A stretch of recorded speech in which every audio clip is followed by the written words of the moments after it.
G'day, and welcome to the Generals Handbook 2020 points changes.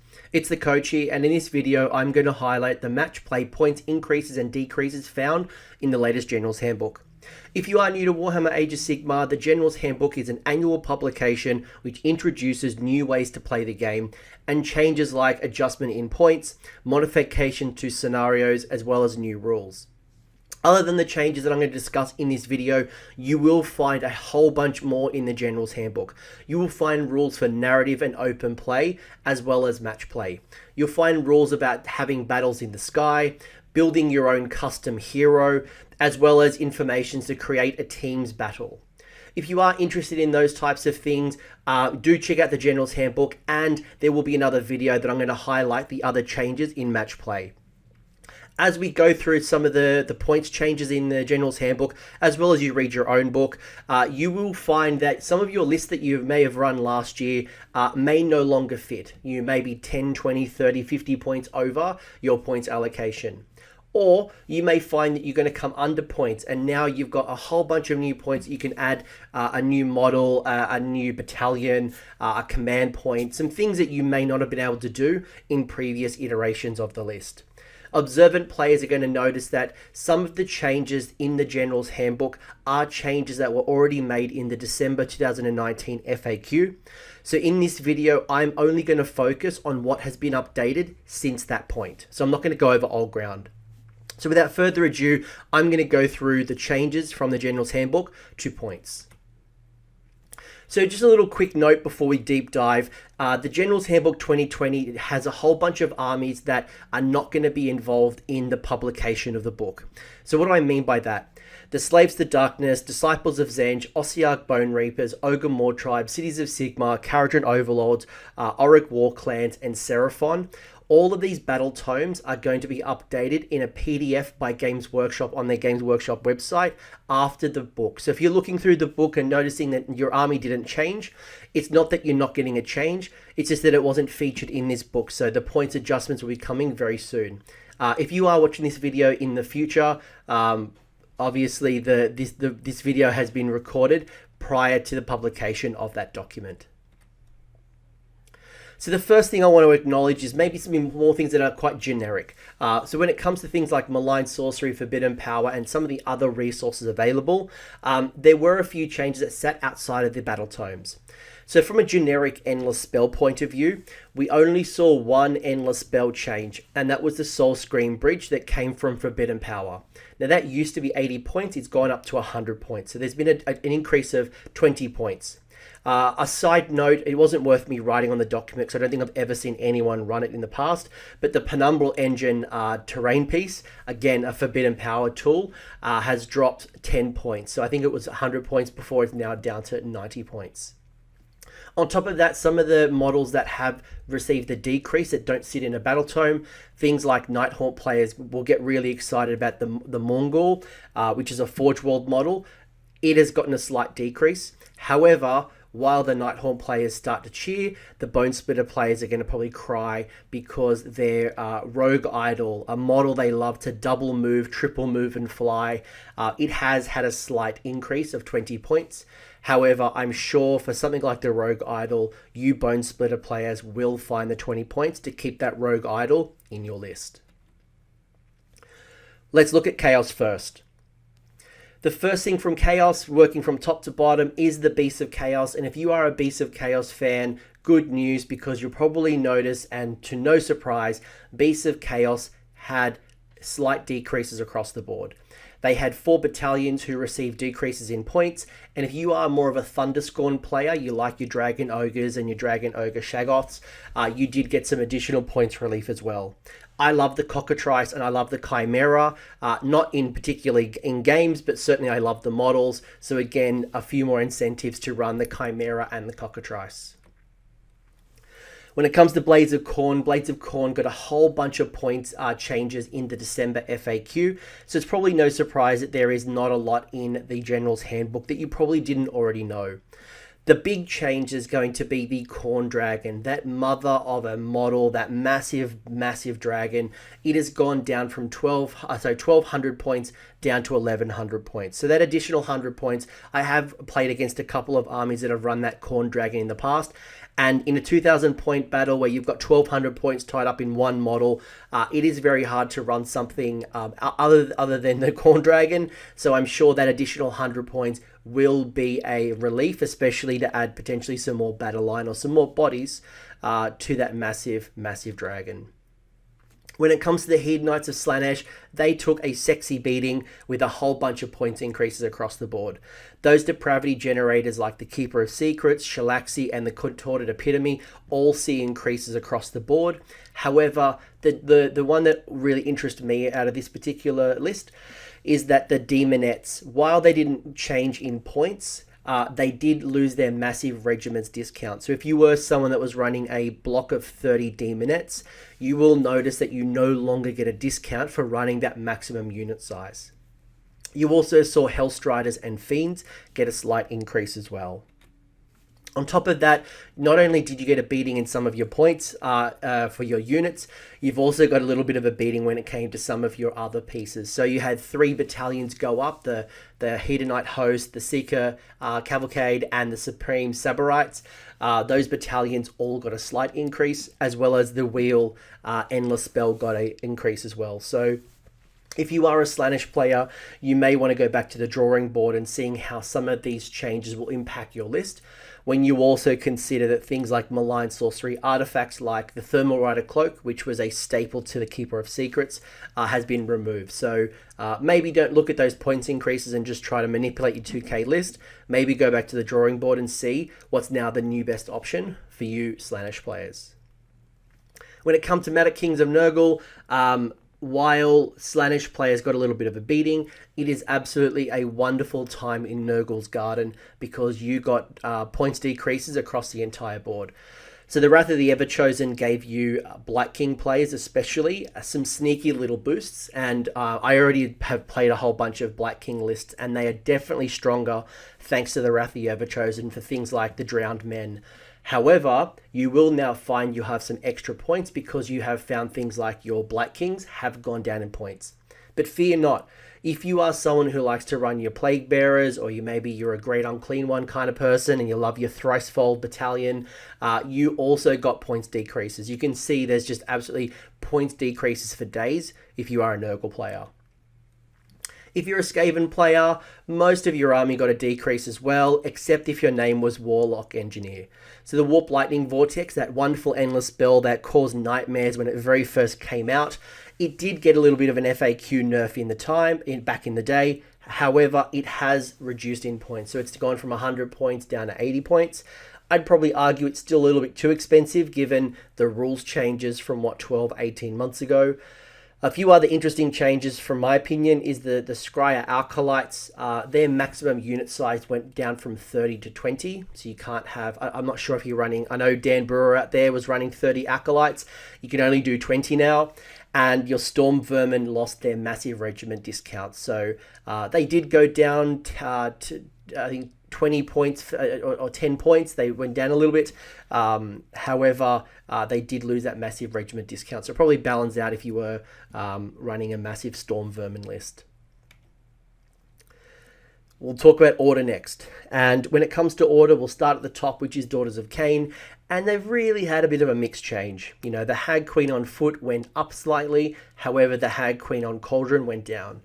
You also saw some changes across the board. Things like your Doomfire Warlocks went down by 20 points. And your Bloodrack Shrine went up by 10 points. But overall, when I look at Daughters of Cain, the changes were only minor. The Witch Elves didn't get impacted, and I'm sure, again, you're not going to drop a Hag Queen. You're going to keep them in your list and whatever it takes to get there. And 10 points is not that hard to mitigate. At worst, you had, 3 Hag Queens? You've got to find 30 points somewhere. I'm sure you can do it, Daughters players. Idoneth Deepkin. Now, this was an interesting one for me. If I was a betting man going into the Generals Handbook, I would have put some money down thinking that the Eels would have gone up again. Maybe not a big increase, but I would have thought there'd be a cheeky point increase for eels. However, surprise, surprise, I was wrong there, and the biggest benefactors were actually your Namadi Thralls and your Namadi Reavers.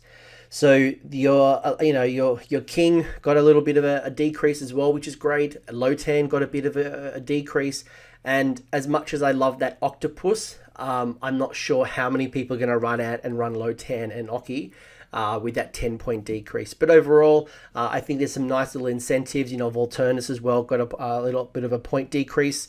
I would love to see more Namadi Thralls and Reavers on the board, but I know those 32 mil bases can be a bit of a hindrance with those 1-inch attacks. But overall, I think Idoneth Deepkin players, you should walk away quite happy with the changes in your General's Handbook.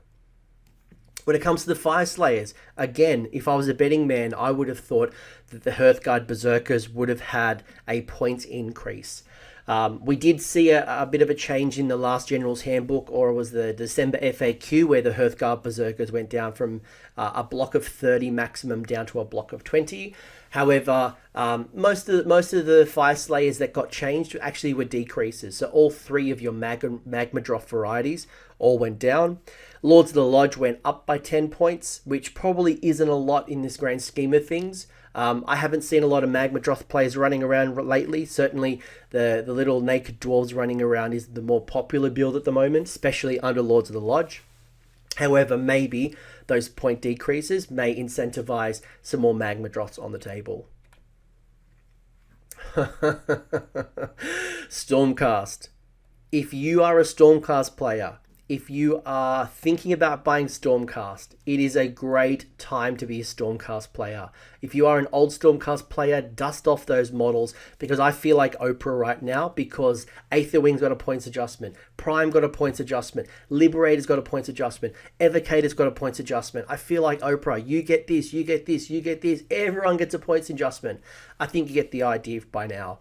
You look at it, your Errant Inquester, your Desolators, your Decimators, your Concussors, your Prime, your Castigators, your Aventus Firestrike, your Aetherwings, all got a points decrease. Some of them quite significant. You got a 40-point drop there. The Prime's down to 300. That's great value for the Prime. Not only that, you had a whole bunch of other more units. There's like 5 slides here, Stormcast players, because depending on your style, you certainly probably will walk away with at least 100 spare points between your old list and your current list. I'm already seeing people building lists with 3 battalions in them if you're a Stormcast player, which is crazy numbers. Again, Liberator's got a points decrease. Your Lord Arcanum's got a decrease. Your Knight Venator, your Knight Vexilor, your Knight Incantor, your Gryph-hounds. There's just so much value here. If you look at it, it all kind of adds up, and you'll be surprised how many points you're going to save. But as I look through those Stormcast changes, I would probably recommend, if you are a Stormcast player, not to look at your existing list and go, oh wow, I've gained 150 points, 180 points, and what could I squeeze into my list? But rather, I'd start thinking about how do I restructure my list to take the most advantage of all the new prices, because not only did your units go down, but also your battalions went down too. And you're starting to see potentially the new return of the shooting Stormcast builds, or maybe even going back further in time, going into that high movement Vanguard build. Or we might even go back to 2018, where we saw the Evocator builds and the mortal wounds that they can put out. So Stormcast players, it is a great time. Cities players like me as well, this is a big boost too. So while we're not worried about putting Stormcast in our ally pool, we will certainly find more value in some of our models. Certain things like Hammerhall running around with, the Celestant Prime, Living City running around with some of those Formulators, or, there's just so much great value with Stormcast. And, speaking of value, something that probably people aren't looking at, but I would highly recommend you have a relook at, is that endless spell there, the Celestial Vortex. If you haven't looked at this endless spell for a while, I would highly recommend looking at it. It did get a points decrease down to 30 points. However, with the return of shooting, and we are seeing more armies bringing powerful shooting to the board, this particular endless spell may be worth revisiting, because it does do some damage, it does do some minusing to shooting. For 30 points, it's a steal. Finally, in the order section, we do have our little friend Sylvaneth. Yay, they got some Kurnoth Hunter discounts. only 10 points across the board. Your Drycha did get a 20-point decrease. Maybe not enough to do a lot. Maybe you get a sneaky command point if you hadn't already bought one. Maybe there's an endless spell you can now sneak into your list, but I can't imagine too many armies are going to get a lot from the points decreases from Sylvaneth. But again, I know when I was building my Sylvaneth, I was running about 15 Kurnoth Hunters, so I probably gained about 50 to 60 points from these decreases here, which could be that endless spell, that could be that command point if I had already bought one. When it comes to death, now the first one surprised me. Flesh Eater Courts had no changes. I would have thought that they would have had some type of change. So this could be positive, this could be negative, but either way, Flesh Eater Courts, no points changes for you. Legion of Nagash, however, you guys can rejoice because you got points discounts. If you are a Soulblade player like my good friend Deke, who absolutely is obsessed with his Blood Knights and has legitimate Blood Knights, you'll be super chuffed to get discounts on your Blood Knights, discounts on Prince Vordry, discounts on your Coven Throne. If you are a player like me who loves these skeletons and, you've got like a Legion of Night build maybe, or even just a, skeleton build in general, you may enjoy the return of Death March, which is a battalion. Legion of Nagash usually struggles with battalions. They don't take a lot of those battalions. But this points decrease, in combination with some of those other decreases, actually may be a nice little incentive to run that Death March battalion. I will be honest though, when I looked at Legions of Nagash, I was a little bit disappointed. I thought that they might get some new Allegiance abilities, maybe ally Ossiarch Bone Reapers. I know Death players would absolutely love access to those catapults and being able to do some long-range damage. We all know Legions with Nagash don't have a lot of long-range damage. So, unfortunately, Legions probably didn't get what I would have wanted, but I hope if you are a Legions player, you are happy. But speaking of people who probably are going to be happy, is your Nighthaunt players, because you probably started to see a resurgence of Nighthaunt in the tournament scene in 2020. And these points decreases, the additional battalions that were featured in White Dwarf a few months ago, is certainly going to increase the uptake of Nighthaunt. I love the fact that the Hex Wraiths with their unrenderable fast cavalry type units got a points decrease, so that might be a worthy addition to your Nighthaunt force. You got Reichnor, which was a nice little value. The Briar Queen is actually a pretty good little Underworld's warband that you might want to add to your army. The Dreadsides, the Guardian of Souls with a Nightmare Lantern, all good value if you are a Nighthaunt player. And maybe you don't have to go down the Chain Rasp hordes because you've now got some incentives to run some of the other builds. When it comes to destructions, unfortunately, we're only going to get to talk about one destruction because the ogres and the orcs are going to get updated in the future. But what we can talk about is a Gloomspite Gitz, probably the best destruction force out there. Gloomspite Gitz, they got a bit of a decrease there via their Troggoths. So if you are running Troggoths like your Dankholds or your Trog Herds, which is your battalion that comes around with your Trogs, you are going to get a bit of a points decrease. But if you are running Squigs and Spiders and Grots, you didn't really see a points decrease other than the Gobblepalooza. Some people might look at the Gobblepalooza and think it's a little bit expensive, especially if you don't have add the battalion that goes with it. But overall, Gloomspite Gitz, not a lot of points that went up. In fact, none went up, although we did get most of our points decreases happening in December FAQ that just happened. But finally, I couldn't walk away and not talk about this. Sons of Behemat, the new Gargan army. They are in the Generals Handbook. So if you haven't looked into the points, you will find that the Sons of Behemoth are there. So this is not a points change. However, what you will find is as an aspiring Gargans player like myself, I've been dying to learn how do I run these new Mega Gargans and what does a cohesive force look like in the future. And without information, without battle tomes, without war scrolls, it's really hard to kind of understand and plan an army. But the great thing is while I don't have rules, you will get an understanding that they don't have allies. You will know that how their battle line work. So there's an interesting rule there that if you take a unit of 3 Gargants, that 3 unit of Gargants acts as all 3 of your battle line choices. You can clear that off, with 1 unit, which is awesome. And you can start building some lists. So very interesting if you are a Sons of Behemat player.